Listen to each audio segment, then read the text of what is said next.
Welcome to the dark and eerie depths of horror. Prepare yourselves for a journey into the darkness where the ordinary turns into the terrifying. Tonight, we delve into the sinister realm of food delivery, where innocent meals become harbingers of horror. Brace yourselves for three bone-chilling tales that will make you think twice before placing your next order.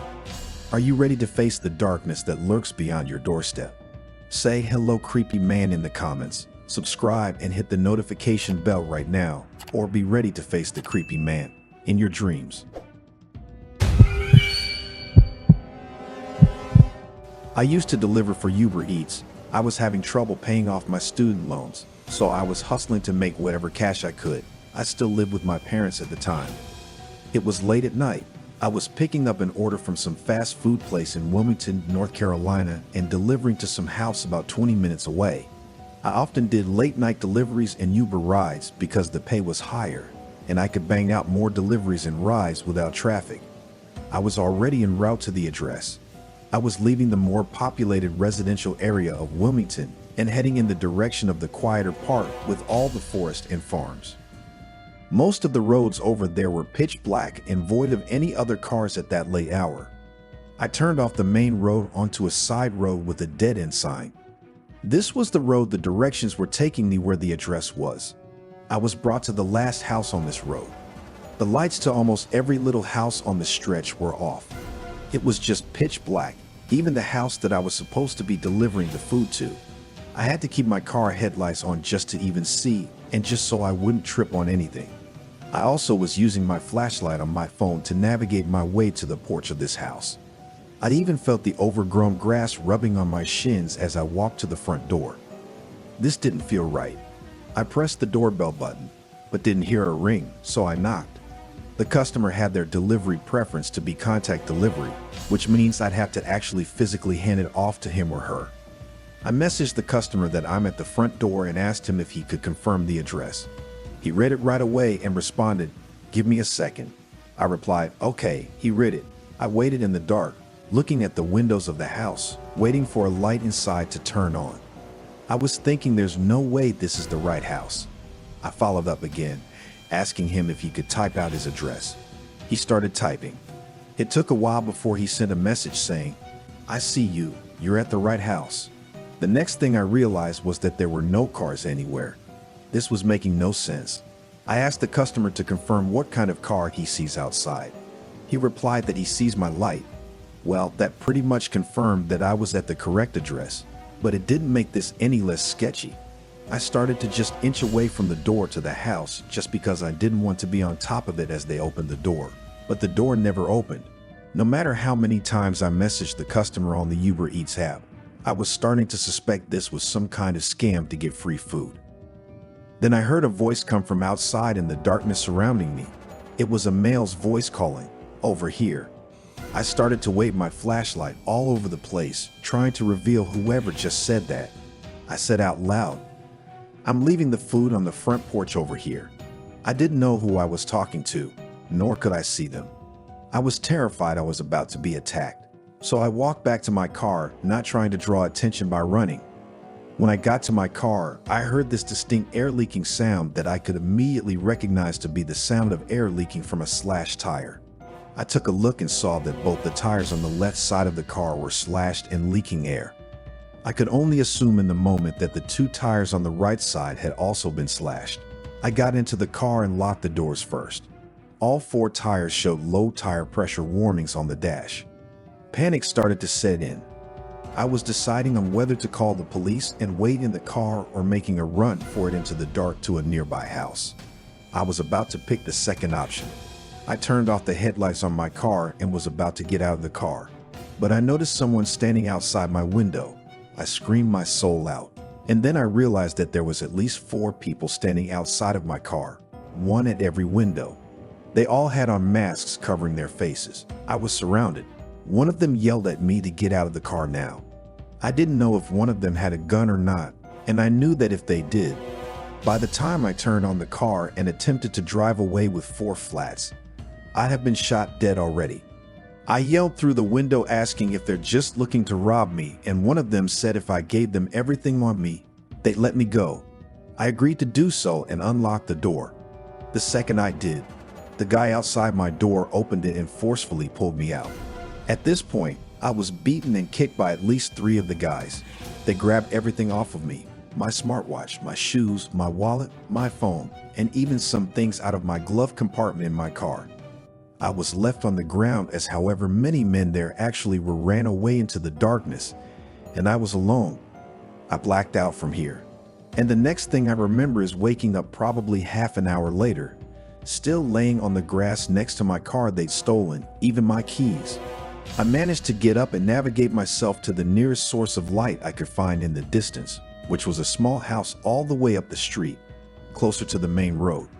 I rang the bell a few times until someone answered through the closed door. I said I've been injured and robbed and need to use a phone.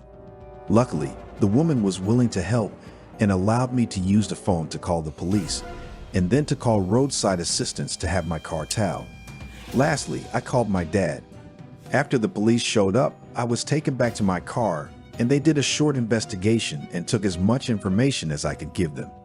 After my car was towed away, my dad came to pick me up and bring me home. We left after my car was towed away. My phone's last location was down the street from the incident, but the car and I were taken to our house. This means my phone is still out there in the darkness somewhere, which also means my entire life is on it. The guys didn't even attempt to steal the car itself, which is just weird.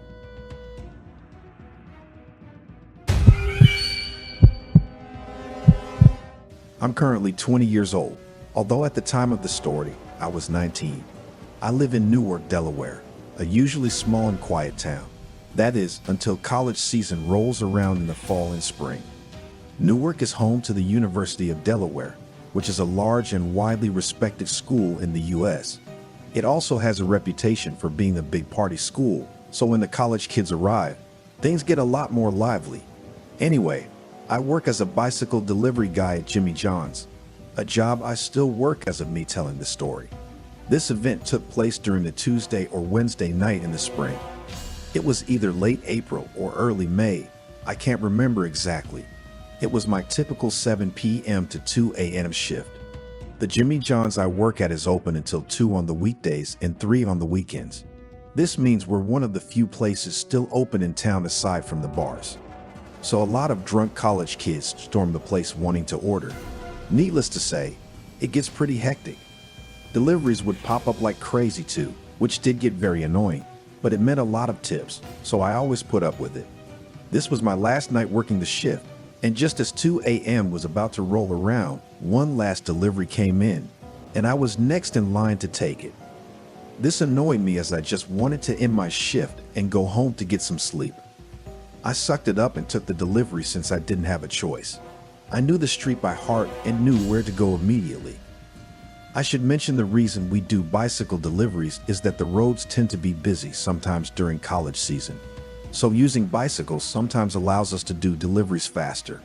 I rode my bike as fast as I could to the house in less than 10 minutes. I knocked on the door loudly, but there was no answer. I knocked again, louder this time. Still nothing. I became a little pissed when I remembered if someone didn't come out, I'd have to take the order back to the store, meaning this delivery would seriously be wasting my time. I called the number on the receipt, but no one answered. I was getting ready to call the store when I first heard it, rustling sounds coming from some bushes directly across the street from me. I figured it was probably the wind, but decided to look anyway. When I did, I felt my stomach drop as a strong sense of dread flowed through me. I saw the dark figure of a person directly across the street from me, crouched behind a few bushes. And even though I couldn't make out any facial features, I knew that he or she, though I figured it was a he, was looking right at me. My heart was racing, but it didn't seem like he noticed that I noticed him. I pretended to not notice him and knocked loudly on the door again. Still, there was no answer. I began to grow more and more panicked, wondering whether or not this could be a trap. I did a quick glance, and the person was still crouched behind the bushes, watching me. I just wanted to get the hell out of there, so I decided to just continuously knock on the door as loud as possible until someone answered. It felt like hours that I was knocking, but eventually, someone stumbled out from one of the rooms and sluggishly answered the door, sounding pissed. When I told him about the order, he told me that he didn't order, so that it was probably his roommate instead. To my misfortune, the person who actually ordered was upstairs in his room, passed out drunk. How he could have passed out so quickly after he ordered is still beyond me. The guy went upstairs to try and get him. Not even a minute after he went upstairs, I suddenly heard more rustling and did a quick glance back. When I did, I noticed the man had moved a little closer, probably to get a better view of me. I could tell he was still watching me. My fear intensified. I almost wanted to come inside to get away from the man watching me, but I figured he'd steal my bike, meaning I couldn't do my job anymore. Plus, I didn't know if this person was armed and if he would actually try something if I went inside, which would put the two of them in harm's way. Luckily, he was only upstairs for a minute. He said his roommate's door was locked and that he wouldn't answer the door. At this point, I really wanted to get out of there, so I told him he could sign for his roommate's order. He hesitated at first since there wasn't a tip charged to the order, but a tip was the last thing I was thinking about at this point. I had insisted over and over, and eventually he signed for his roommate. I handed it to him and gave him a quick thank you when he shut the door. I hurried to my bike and hopped on, ready to get the hell out of there. But just as I put the kickstand up, I heard the man suddenly lunge out from behind the bushes. I quickly turned to my left and saw that man was now dashing towards me. I was able to see he was wearing what looked like jeans, boots, and a black hoodie with the hood over his head and what I think was some sort of mask on his face, as I could only see his eyes. And although I'm not 100% on this, it looked like he was holding a blade in one of his hands. I knew I had to act quick. I couldn't bang a U-turn because he'd probably catch me before I could get away. To make matters worse, all the surrounding streets led to dead ends. My only chance was to head to a bike trail that was nearby, even though it wasn't lit up and I didn't have a light on my bike. I knew it would be my only chance. I pedaled faster than I ever had before onto the pitch-black trail and rode it all while looking out for shadows and listening for footsteps. Luckily, the trail wasn't long, and I knew it by heart. Still, I was extremely paranoid by this point, and I got startled whenever I heard any noise at all. I didn't see the man while I was on the trail, however, and I made it back to the store safely. I was hyperventilating like crazy as I tried to wrap my head around what the hell just happened. I didn't tell my boss or coworkers, nor did I call the police since I didn't get a good look at the man. I simply got my stuff, clocked out, and went to my car, putting my bike in the trunk, so thankful I decided to drive that night. I made it home safe without anyone following me, and that was that. I never saw the man again. I don't know what he wanted, whether he wanted to rob me or worse. I haven't worked another midnight shift since then, and now I carry nunchucks on me whenever I do any kind of night shift. Newark isn't known for being a dangerous town, so the fact that this happened here truly showed me that anything can happen anywhere to anyone at any time, no matter how safe or dangerous the area may be.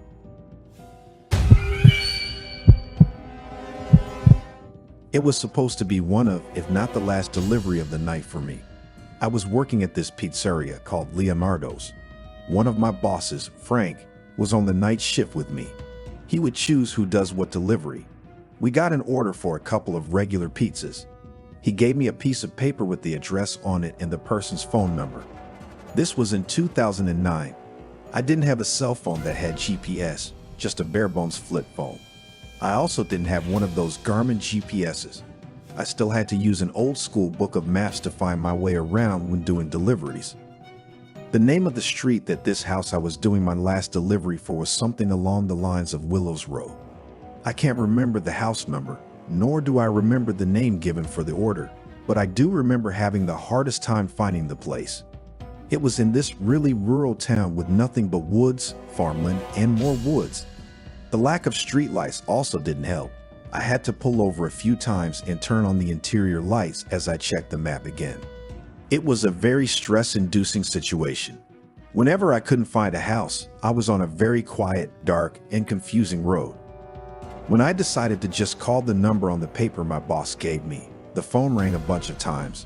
It seemed that there was no answering machine set up to it. It had to have rung about 10 times before someone picked up. I waited for someone to say hello, but no one did. I said it, and then a voice on the other end said it back. It was a low, deep, yet soft voice. I said, "This is the pizza guy. I'm just having a hard time finding your place." He explained that his driveway was easy to miss and looked like just a dirt trail. He talked in a very slow, monotone voice as he described the surroundings of his driveway to help me find it. And eventually I did. I turned my car onto this pretty narrow dirt path. It was definitely easy to miss. It took about 30 seconds of me driving slowly and carefully up it until I saw this small one-story house come into view. There was a faint orange glow from inside the house that could be seen through one of the windows. I parked my car next to the only other vehicle in sight, this jalopy of a pickup truck. I grabbed the 2 pizzas from the passenger seat and walked to the front door of the house. I looked for a doorbell, couldn't find one, so I knocked on the door. I heard muffled music from inside the house. Then I heard footsteps approaching the door stop, and then after maybe 10 seconds, the door cracked open, and I saw a quarter of someone's face. I literally could just see one of their eyes peeking out at me. I nervously said, "Hey, you ordered the pizza, right?" The guy said, "Oh yes, the pizza." I recognized the voice from the phone call from before. There was a weird pause. I didn't know what to say except for, "Do you have the cash?" He said yes and let me go get it. He walked away from the door, and I heard his footsteps move to another room. There was super old music from, like, the 1930s playing, making the setting just extra creepy and weird. If it weren't creepy enough already, then the door started slowly inching open on its own, revealing more and more of this dimly lit room.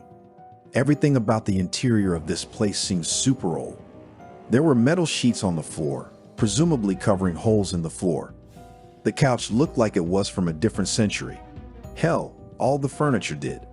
And the music was coming from a vintage-looking record player, one of those with the bighorn-like thing on top. That's all I could see at first from just sneaking a nosy peek inside the place. But what really was off-putting was the smell. It smelled like death in there. I waited respectfully for the guy to come back with the money from wherever he went. When enough time passed that I felt like it was getting weird, I knocked on the open door, took a peek inside, and said, "Sir." The man's voice came from another room, saying, "Yes, would you mind coming into the kitchen, please? My co-workers and bosses always advised against stepping into anyone's house if you didn't have to." That advice seemed especially relevant for this circumstance. I heard what the man said, but I still responded, "Can you repeat that?" He repeated, "Can you come to the kitchen, please?"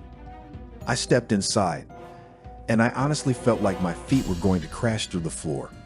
The place was so old that the floor actually caved in a bit as I stepped around.